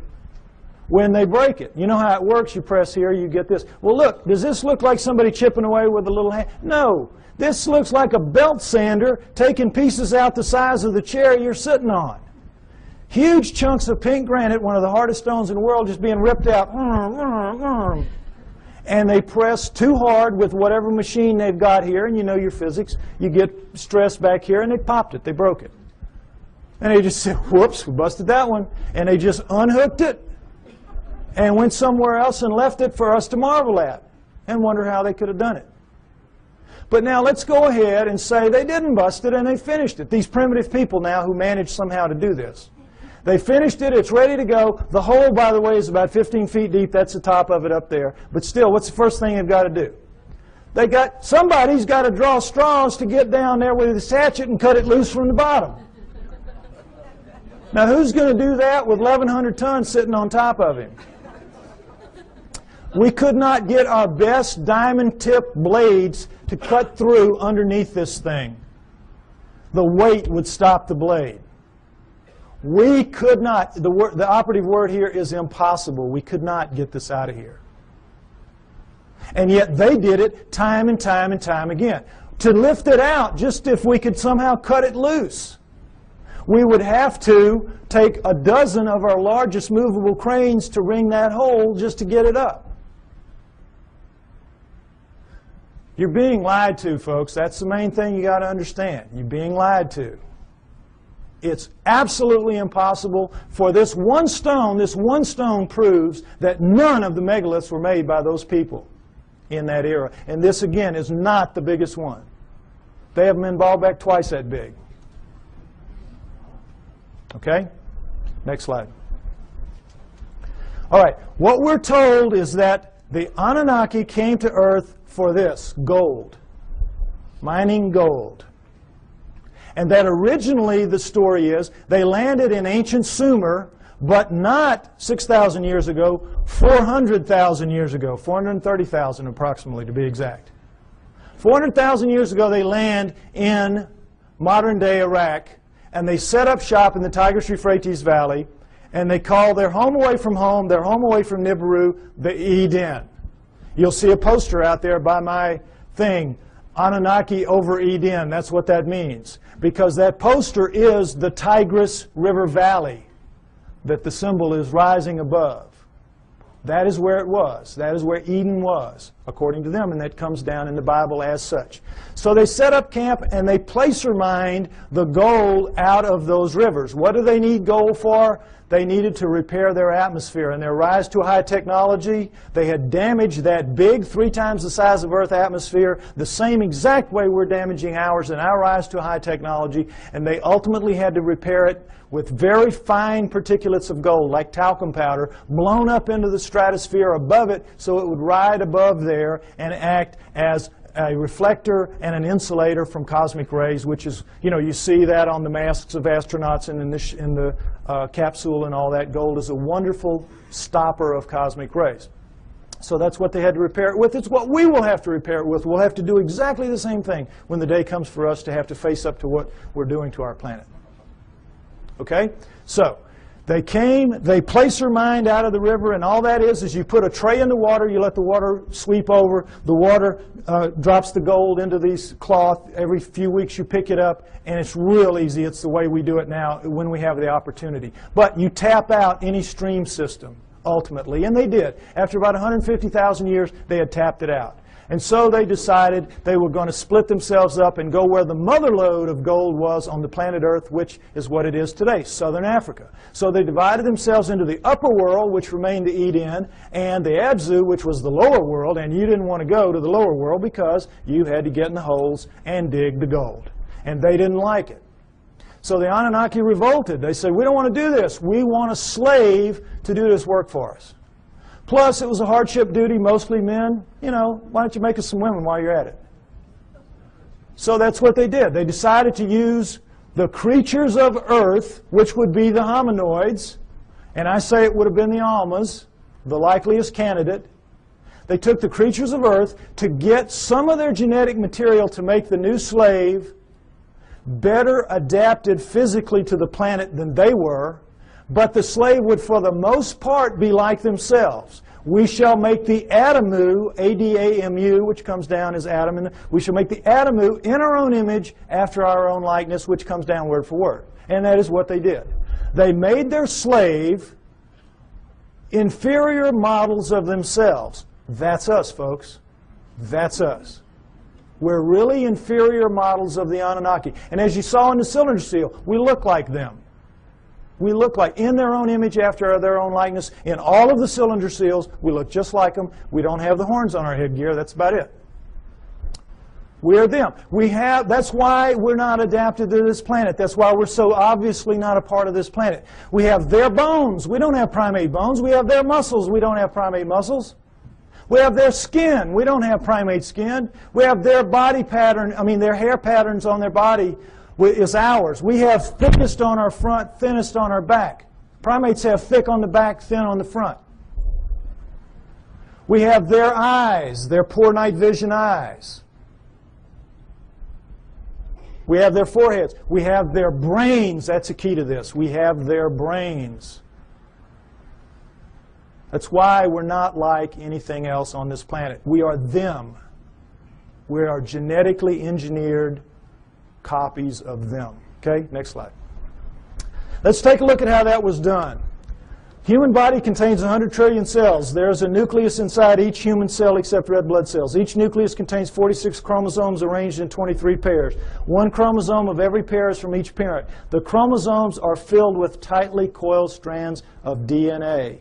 Genes are segments of DNA that contain instructions to make proteins, the building blocks of life. This is where genetic engineering takes place. Now, we're going to go over it lightly, but it's very important. I want you to understand these things that I'm going to tell you now. Okay, next slide. Don't worry about the details and how they do it. This is what they do. They can open up a cell, our genetic engineers can, our geneticists can. We can open up a cell, open up the nucleus, pull out strands of DNA, and in that strand, 98% of it will be what's called junk DNA. We don't know what it does. If it has a function, we don't know what it is. 2% will be what are called, prosaically enough, the working segments. They work. They do what they're supposed to do. They make the proteins. Now, if you cut in the junk above a working segment and in the junk below and remove it and have done the same with another strand of DNA over here, you can move anything into anything else. It can be animal into plant, plant into animal, fish into fowl. It does not matter, because all living things at the most fundamental level are exactly alike. Understand that. We're all made of the same 4 base pairs, the same 20 amino acids. Everything is the same at the most basic level. It's like it's pop beads that are interchangeable. It is almost as if somebody designed it that way so they could just mix and match the parts and make anything they wanted. Isn't it? Something to think about. Okay, but the problem with it from an engineering standpoint is this. You're not cutting with a blade. These are not precise cuts. The blade would have to be a few molecules thick. You're cutting with chemicals. Chemicals. Now, the chemicals can cut pretty accurately, but mistakes are going to happen. Something's going to ooze out where it doesn't belong. Something's going to splash over it where it doesn't belong. Mistakes are going to happen. Inevitable. We know that. We make mistakes all the time. Another problem with genetic engineering is you don't know what you're going to get when you do this. You can't predict. You have to decide what you're going to do. You have to do it. You have to let it express, which is live, and see what you get, and then use that to determine what you do the next time. And of course, the great fear in genetic engineering is somebody's going to make a mistake and create the Andromeda strain that's going to kill us all. A legitimate concern. Although everybody's very careful, and I'm not too worried about it. But mistakes do happen because all of this is so incredibly microscopic. It's out of the nucleus of your cells. Imagine how microscopic it is. But don't try to figure it out. I can't even figure it out. It's really complex. But they do it. Okay, understand that. Now, with that in mind, let's look at some of the proofs that I say indicate very clearly that we are, in fact, what the Sumerians say, a genetically engineered species by the Anunnaki. Next slide. Okay, here we go. The cerebral cortex is the deeply convoluted surface region of a brain that is most strongly linked to intelligence, lower right. It's the stained part out here. If you peel that off of the brain of a rat, it will cover a postage stamp. Peel it off of a monkey, it'll cover a postcard. Peel it off a chimp, it'll cover a sheet of typing paper. Peel it off of us, and it'll cover 4 sheets of typing paper. Now, you can see this is a transition. This is clearly a transformation. Now, there's some weird things about it. These guys are using all they've got. All they've got. We're using 1/2 of 1 page in a very different way than they are using what they have. 1/2 of 1 page. How do we know? We all know. We use about 10% of our brains. We know that from the studies done with idiot savants. You know that. And we know there are thousands of miles of neural network in our heads not being used. We don't know why. We don't know why. I'll tell you why. We shall make the atom who's strong but not too strong, smart but not too smart. They sealed it off genetically at the 10% mark, or wherever it is. We don't know exactly where it is.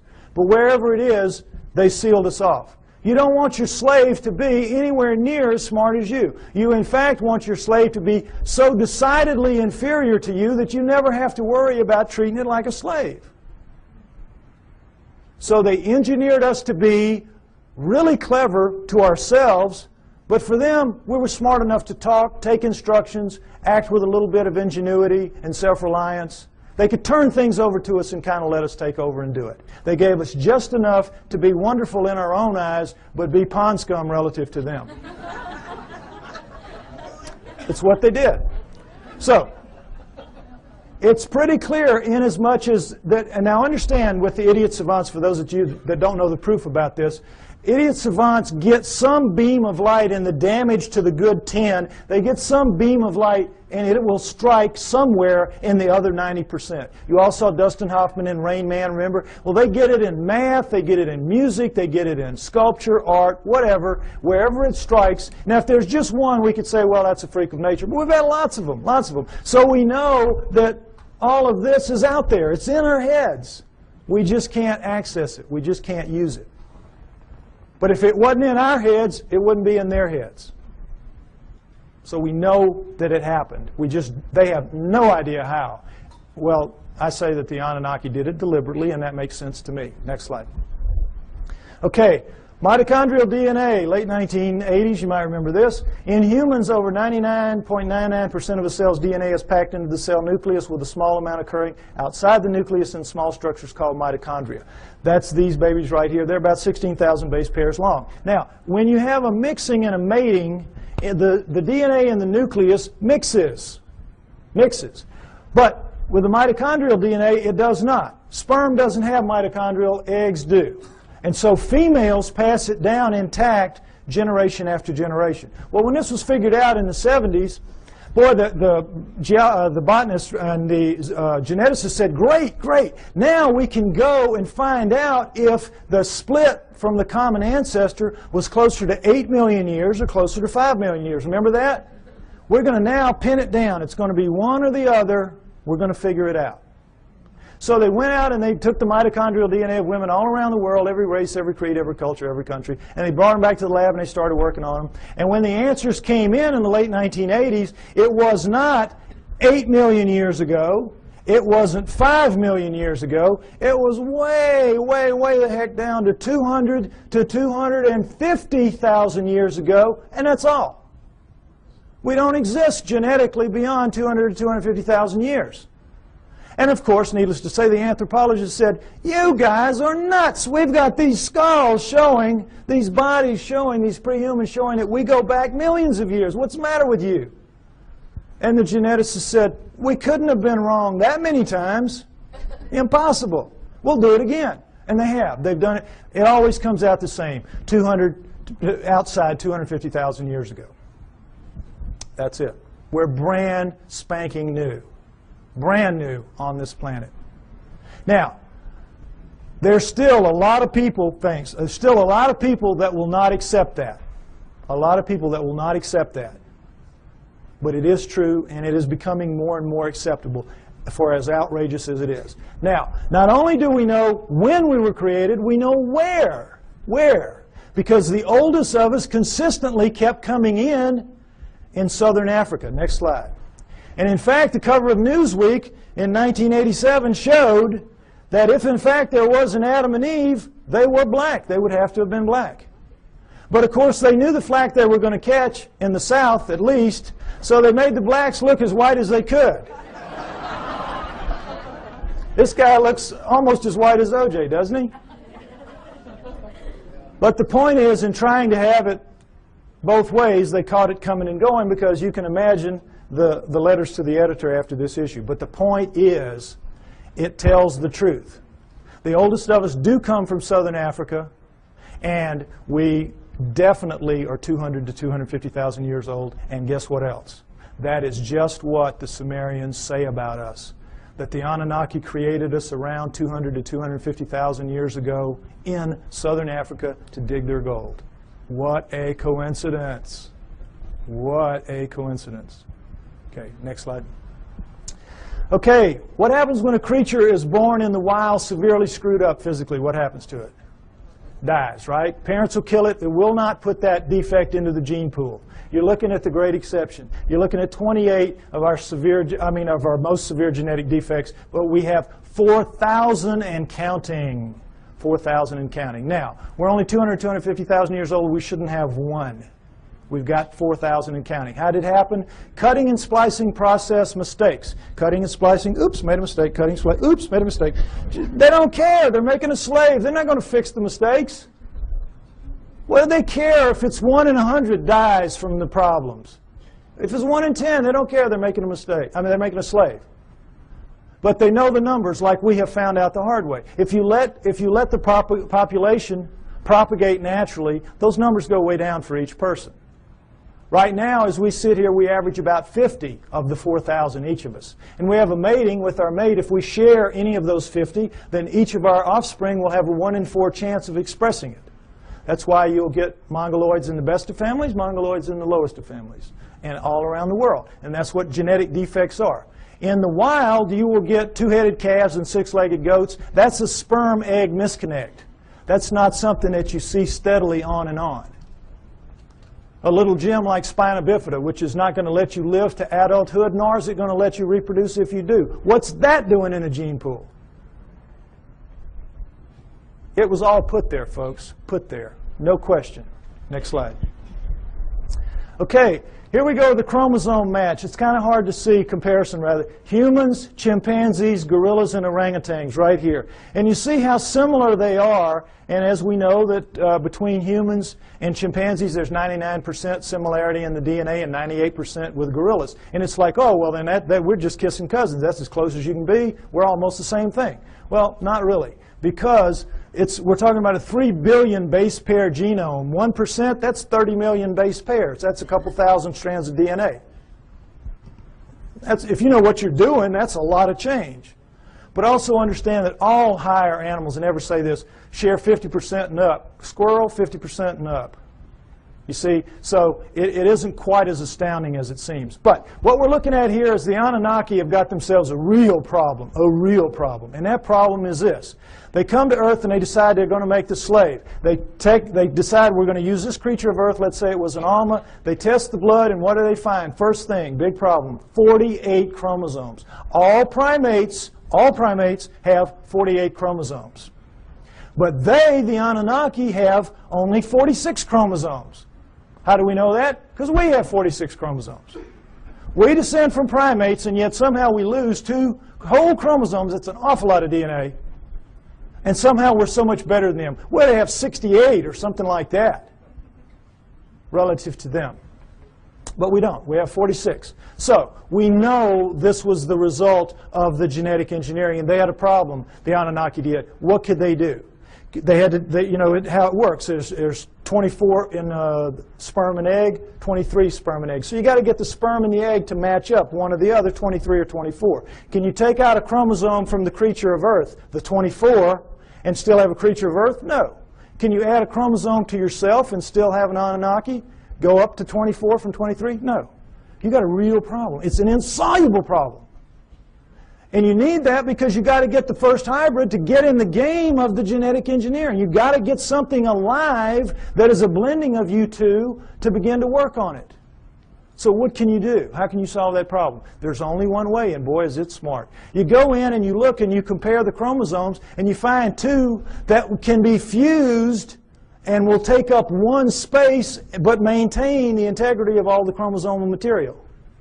You find a spot where you can fuse 2 to make 1, and now you've got all the material but taken up one place, and now you're ready to rock and roll. You with me? All right, let's look at the number 2 chromosome close up. They just went to the second one. They just looked down the row and they said, okay, this will work. Orangutan, 2 and 3. Gorilla, 2 and 3. Chimp, 2 and 3. Human. Uh-oh. Fusion. How long do you think it would take Mother Nature to do this? There's no clearer proof that we're genetically engineered just like they say we are. Next slide. And so, I think it's fair to say that everything we know is wrong, at least about human origins, that we were given life by the gods with a small g through the equivalent of a test tube, and that originally we were the hair-covered hominoids, and that our humanity emerged from that. Now, this is where I normally end it, and they tell me I'm running out of time, so I want to get to the new thing that I want to share with you. Oh, no, where did I? Oh, here it is. Because this is really exciting to me. On the 12th of this month, which was just recently, I received an email from a person who wants to remain anonymous. And this is what he said to me. He is a geneticist, a full-blown geneticist. And he says, "Dear Mr. Pi, I agree with your conclusions and will give you a few hints, if you wish, as a DNA deep throat.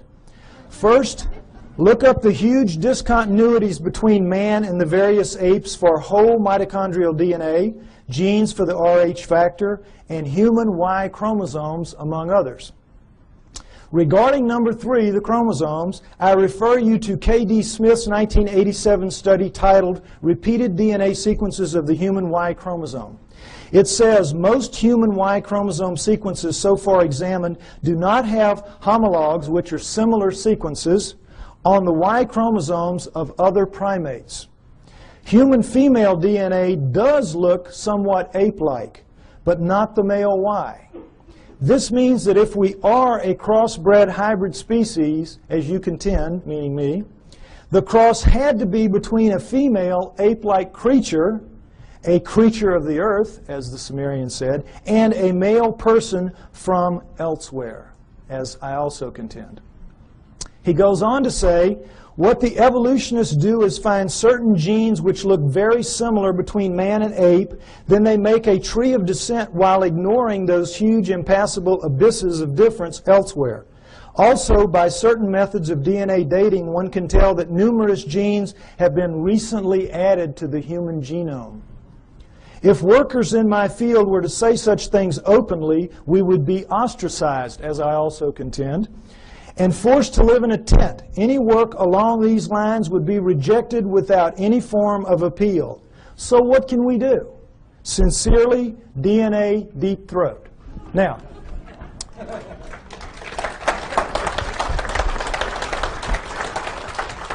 what this means, thank you, what this means is we win.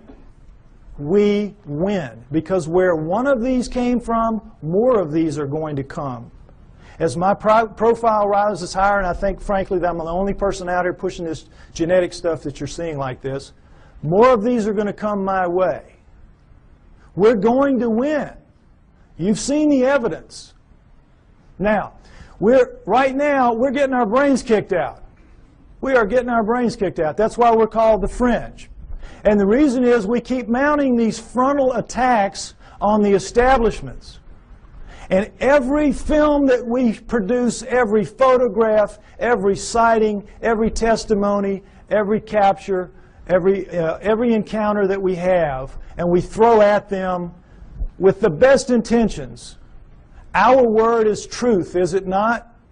Our word is, it's true. It's true. And their word is what? Liar. Liar. They dress it up. They say, well, you don't know what you're talking about. You don't know what you're seeing. You made a mistake. It was swamp gas, whatever. They're basically standing there and saying, you're just a bunch of liars. We're right and you're wrong. And because it is our word against their word, our word truth, their word liar, their word wins. Day in, day out, year after year. It's very frustrating, is it not? Boy, it just annoys the heck out of me.